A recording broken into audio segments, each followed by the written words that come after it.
Hi! So I'm here with these two girls. They're very tough girls, architects, and this is the first time I am sitting with them and talking about this. And first of all, I want to thank you for Thank you so much. agreeing to talk to me. And just introduce yourselves very briefly, and we can go on with everything. Okay, Kirsten, please. Okay, hello, my name is Kerstin Fluch. I'm from Austria, from Vienna. I studied architecture there. And yes, that's very briefly,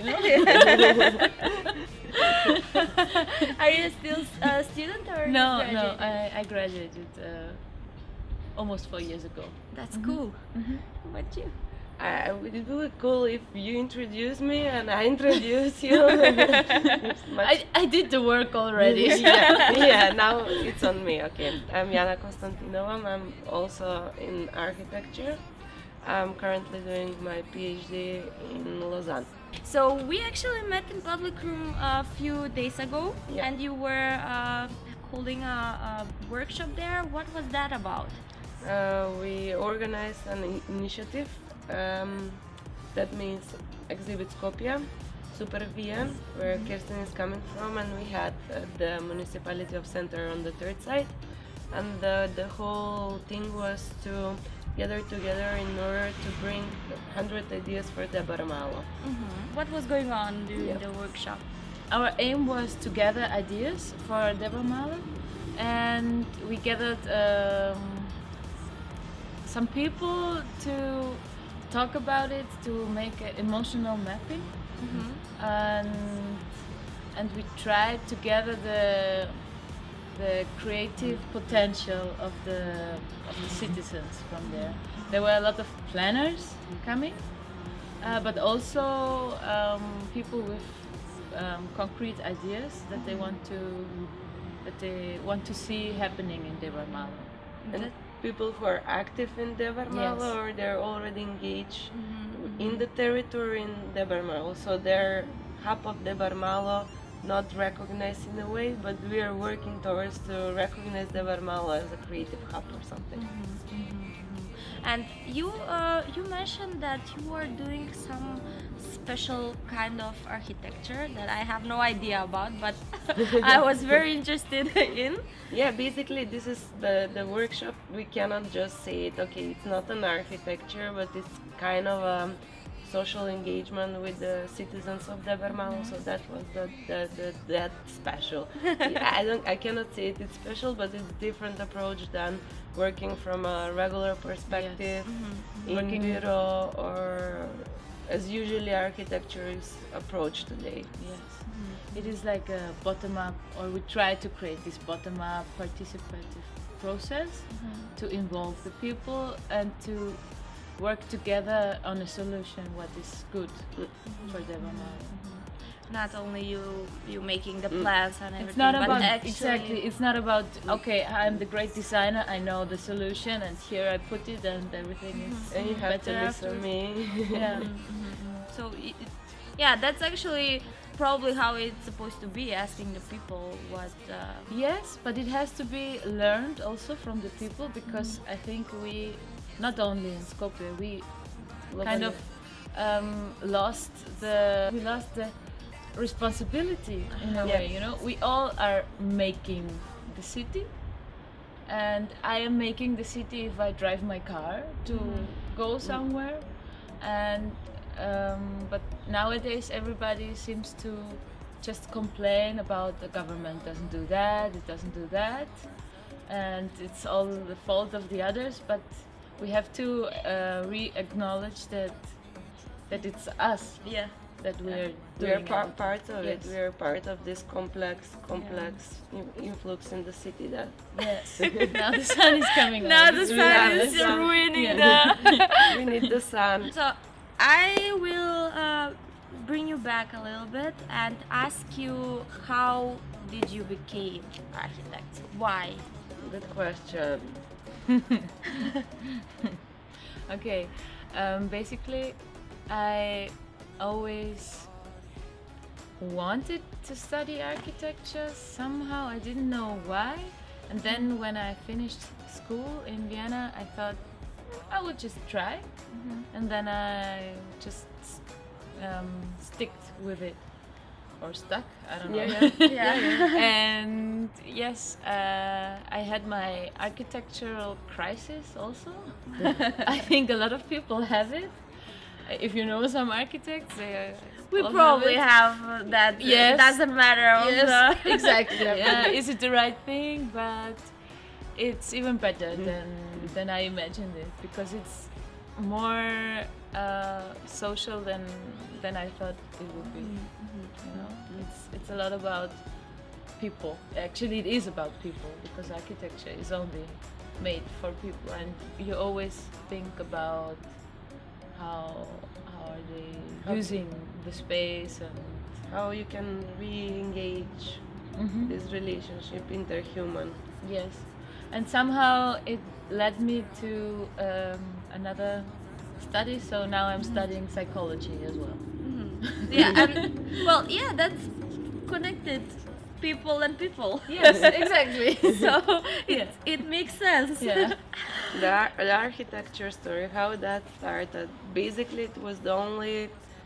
I was always curious, but since you're in high school, you never gain the idea of how this looks like, and you have basic knowledge about a lot of different professions, but you never know what's actually going on the architectural faculty. And I visited for 2-3 times, and the people which I met them, like older students, they were the one who influenced my decision to start studying this. So you started here, Yeah, in Skopje, architecture faculty. and then now you are. Yeah, now I'm working and writing my thesis in Lausanne, in Switzerland. I used to work in Geneva for a period, and now I'm in Lausanne. How did that happen? Which one? The working in. Yeah, basically I started to experiment by taking different types of courses. I took course in French in Geneva. Then I found quick internship program. So slowly, surely, just Yeah. looking ways what to do in future. Yeah. So, what would you suggest to future architects and to students that want to sign up for architecture? Good question.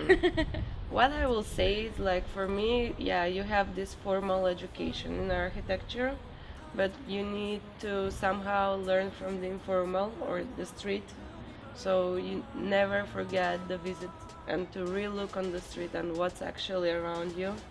Yeah, you have like everything nicely said in books, but the reality and the context is always challenging in different places. And we need to learn from this informality what we're looking in everyday praxis. Yeah. And I mean, for some of the situation we are dealing today, there is not proper answer in the literature. Yeah, I mean, it's like that with everything. I guess you have to always look for something more than what's in the books in the Yes. university, because that's only a tiny little part of what it is. And especially with architecture, you should probably always Yeah. look for inspiration outside. Yes, I think university in general is not about the studying and about the exams, but it's like a experimental space where you can just learn about yourself also. It's actually kind of a luxury to be able to study and to have this time Invest. to invest and to think about one topic in such a detail and with passion. Yeah. Probably. Yes. And what I would suggest also is if you have the possibility, try to travel and see other things. Try to maybe do an internship or go abroad. It really opens your mind. Try to learn another language and all that kind of stuff. All right, now I have these speed round questions that Okay. I am doing always. Cats or dogs? Neither. Sorry. What do you prefer then from the animal kingdom? I'm not an animal fan. I'm sorry. How about you, cats or dogs? Both, maybe. Both. You are the perfect combination. Coffee or tea? Coffee. Coffee. Favorite color? Red. White. Dragons or unicorns? Wow. Dragons. Dragons. Yes, my kind of girls. Favorite movie? Phew. That's difficult. Probably Austrian one. Okay, I will go with Macedonian. Šampioni to Čutka, Book of Records. That's a good movie. Yes, yes, yes. Favorite TV show? No time for that. No, actually, no. No time Really? recently. Favorite thing to eat? Schnitzel. I would go for soup, let's say. Favorite social media platform? I don't like social media. I'm sorry. Social. I have them all. Even on Instagram, I have 3 profiles, basically. But it's none of my favorite. I think That's it's not too favorite. much. A place you want to visit? Good one. Again, Ooh, Buenos Aires. whatever. Yeah. South of America sounds very cool. Even Africa. First thing you do in the morning? Now I feel old. I do exercises for my back in the morning. That's perfectly Snoozing my alarm. Snoozing. First celebrity crush? Wow. First, like Yeah. Yeah, like Uh-huh. when you were a child. Okay. Backstreet Boys. They were cute, right? Yeah. Yes. You remember? We all had one of them. Yeah. As I a think I crush. had the blonde The one. blonde one, yeah. No, from Friends. What was his name? Joy? No, not Joey, not Chandler, but Rose. Ross. Ross, okay, cool. That's very cool. and you don't expect this. He has the eyes, cute eyes, you know. It's still your crush. Yes, Admit it. If you could give a TED talk, what would that be about? Oof. That's not a quick question. No. How Um, to survive the Balkan, maybe. That's nice. 10 steps. Creatively find out yourself. Okay. I cannot top that. I'm gonna skip that answer. What do you like about Skopje? Wow. The people. The people? Yeah. People. I actually really like the city. It's walkable. It's walkable. Even if you have to walk on the street, Yeah. it's walkable and Short distance. it has kind of a calmness also. I like it. And that was the last question. Thank you, girls. Thank you. Think about Danke. and go watch the other interviews, also the vlogs of the 30 days daily vlog challenge, and I see you tomorrow. Follow her. click like. Yeah, I always forget to say like click subscribe, like the whole thing that I'm YouTubers doing say. this. Like I can do for you. always, yeah. So yeah, click subscribe. I have one more question. What is your first celebrity crush? Oh, it was Tosha. Ah, nice. Yes, Nice. it was I don't know Tosha him. Pravsky. Our special pop star. Okay. That died in a car crash when he Yeah. was 26. Yeah. Oh my god, Yeah. that's horrible. He was Tosha. It was also one of mine. Okay, I had few. Okay.